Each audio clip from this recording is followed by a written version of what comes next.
Okay then, so this week I have a Raleigh road bike. I found it in a barn in Somerset. Well, it was more like a big shed. I don't really know a lot about this bike so far. I know it's a Raleigh, I know it's pretty old, and I know it's been painted with a paintbrush with what looks like emulsion. From what I know about it, it was owned by someone who was quite keen into cycling. It's got some fairly nice bits on it, some not quite as nice bits on it. I'm going to pretty much remove and keep all the parts from this bike. They're all pretty gunked up. There's a bit of paint on some of the bits, but I think I'll be able to restore them to pretty nice condition and use them for a different build. But for this bike, I've got something else planned. A lot of the Rallies I end up picking up seem to have internal routing. I don't know if that was quite common at the time with Rallies in the 80s and 90s, but I've always been quite surprised to see it. Like I mentioned before, it's been painted with a brush. You can see in some of the spots underneath that it's like pale blue, and other parts it's dark green, so maybe it's got some sort of fade. So I'm going to try and remove the emulsion and then hopefully try and work out what type of Raleigh this is. I couldn't tell you why I struggled so much to take this wheel off, but I did.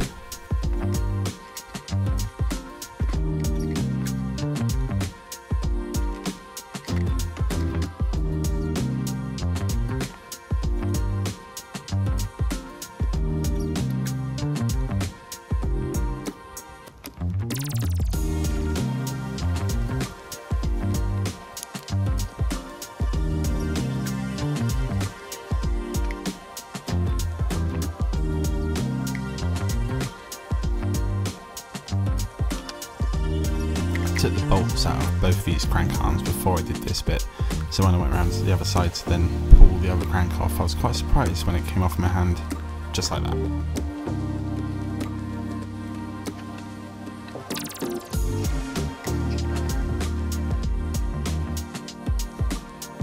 At this point I was getting a little bit uneasy on how easy it was to get these bits off, and then I went for the saddle and it was seized.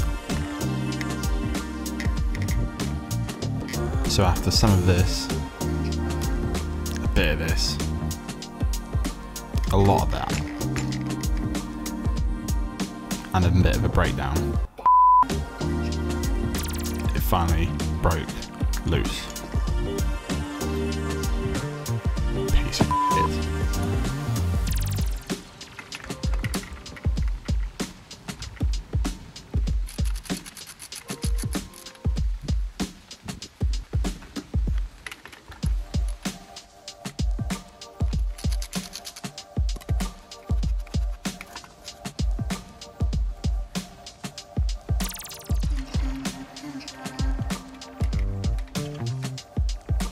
Still to this day can't tell you why on earth I decided this was the way to take this brake off.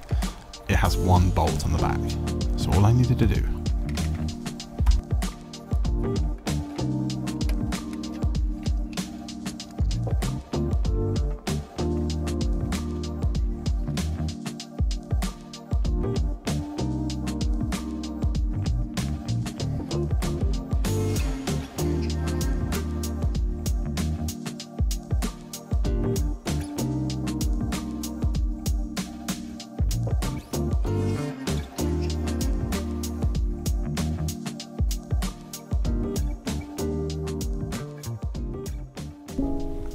So now I'm on to the investigation stage of the build. I wanted to find out if I, or at least try and find out if I could find out, if that makes sense, what Raleigh this was. So I spent a hell of a long time scraping the paint off. Found the fact that it's actually been painted several times. I think potentially it was green originally, then blue, then someone painted it white over the top. And then I gave up. I couldn't find anything on this bike that could tell me which model it was. I found a serial number on the bottom bracket that suggested it was from the 60s, but that was all I could find. I couldn't find anything else about it, so I took the salad to it.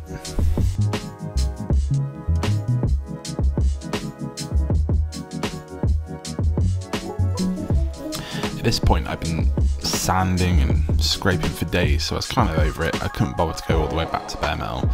I'm going to use some high build primer as usual, so I can cover up any imperfections. I used my favourite primer, the Frame Builder's Smooth and Putty.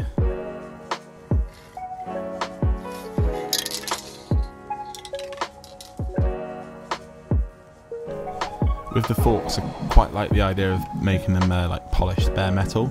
So I started off with some paint stripper. This stuff was quite cheap on Amazon. I wasn't sure if it was going to be quite as good as a lot of the other brands because it was meant to be like non-toxic. But it worked quite well. I had to use this wire brush fitment on a drill to kind of get it all off, which left a lot of scratches, which we'll get to, but it worked pretty well.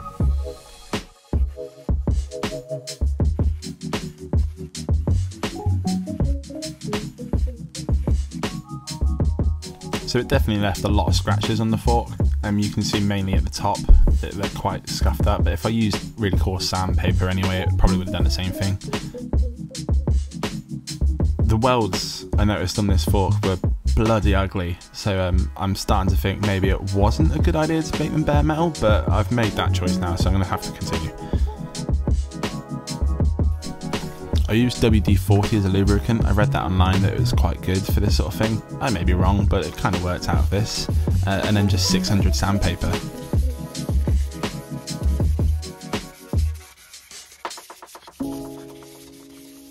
I was really surprised about how well it came out just from the sanding. It really made a difference. Made it pretty much go back to flat. Just made it a little bit matte looking instead of the shiny that I'm after. Enter the #1 metal polish of all time, Autosol metal polish. But no, seriously, I use this stuff. It was brilliant. I put a real generous amount on the actual fork itself, and then just with a microfiber cloth, just like polished and polished and polished.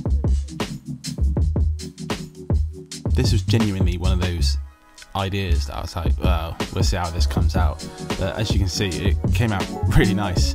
I only did one side just so I could show you, well, if I could see myself, whether it worked or not. It definitely did. It's come out really nice, and it's given me some ideas for some other old components I have, future builds. Naturally, as soon as I decided today's the day I start painting, it rained a lot, for days actually. But for this part I was just going to do the kind of bottom coat of paint just for like the logos and the vinyl and stuff, so it didn't matter if it was like not 100% perfect, and it did take a little while for it to dry, but it was still warm, so yeah, it was alright. So first step was just black, just for the logo parts, where it, like with the Raleigh bit and my Second Life logo. The next bit was one of my more ambitious ideas. I wanted to do a gradient for the vinyl, like characters I'm going to do on this bike. So I used a green and then a purple, and then just kind of basically just randomly splodged it around. I wanted it to be quite messy, so there's a little bit overspray every now and then. But yeah, you'll see how it comes out. You'll see. It took so long to cut this final out. I almost gave up several times. But as you can see, they look incredible. I'm really happy with them, and waiting till you see them on the bike. So over the actual little monsters themselves, I sprayed white. So in theory, hopefully when I peel that vinyl off, it'll leave this kind of like monster with like a gradient colour.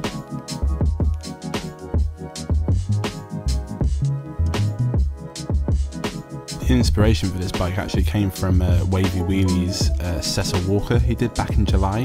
I really like the way that the pink and the green kind of faded in together with the white, which I'm kind of doing a little bit different because I'm going to use some purple with it instead of the pink. But yeah, this is where I kind of got the idea from.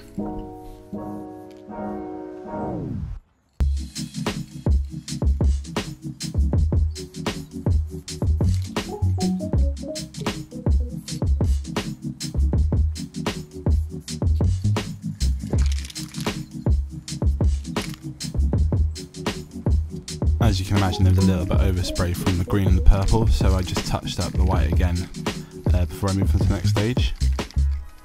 Actually, I had a bit of an idea around now as well, so I decided to text my mate Rob to see what he thought. every part of me wanted to do this, the splatter effect over the top of the paint. I really wasn't sure, but he said yes, go big.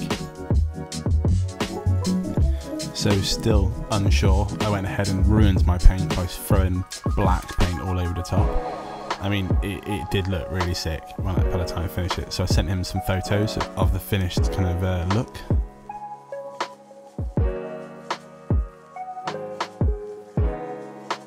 And he replied this.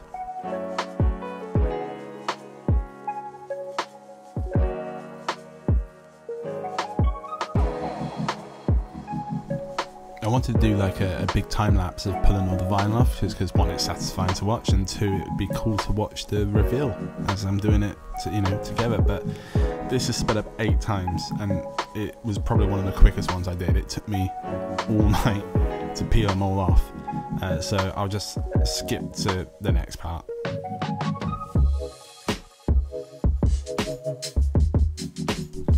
So everything came out really nice. I was really happy with it until we got to the Raleigh logo. The Raleigh logo was messy, a little bit chewed up, so it didn't work too well. But if we look on the other side is much worse. Basically what happened is the paint wasn't dry enough when I put the second layer of vinyl down. I'm a very impatient person, and didn't give it enough time. I spent 2 days trying to work out what to do with this logo. I thought about using the hand to paint it up, but in the end, painfully, I removed it.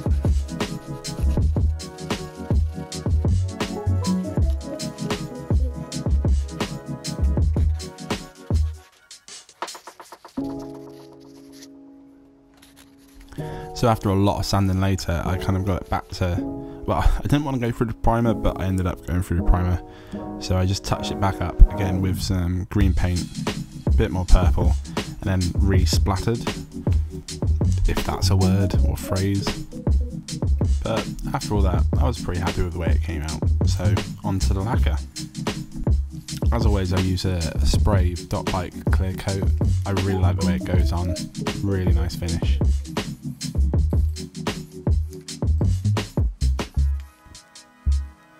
And here it is in all its glory. I'll be really honest, it's probably my favourite bike I've ever done. I love the way that the splatter looks. I love the fade for the purple and the green. The stencils came out so good, especially with the gradient. It was definitely exactly how I imagined it would come out. I just didn't think it actually would. So yeah, it came out really, really nice. I was super happy with it.